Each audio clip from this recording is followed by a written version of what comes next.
Hello viewers, welcome to my YouTube channel. In this video we will learn and see the shortcuts or hacks of an Excel. The first shortcut is to doing flash fill, and check how flash fill will help you to separate the data. For flash fill we use first name and the last name from the full name. So in the second column just write the first name and press the enter button. Now press Ctrl+E and check Excel picks the first name from the first column and write on their respective cell. Now adjust the column size by double click. Same you have to do with the third column, that is last name.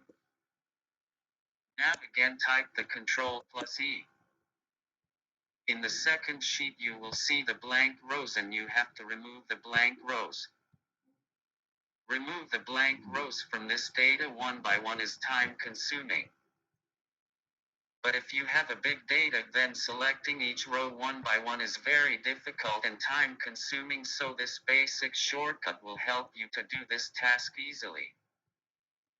Select the data, press F5, click Special and check the blanks. Then click OK.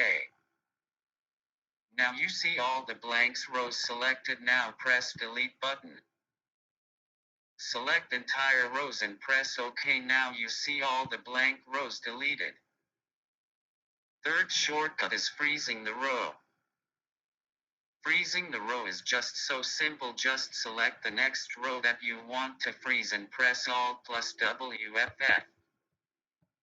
And same command will use for unfreeze, that is Alt+WFF. Next shortcut will be adding filter.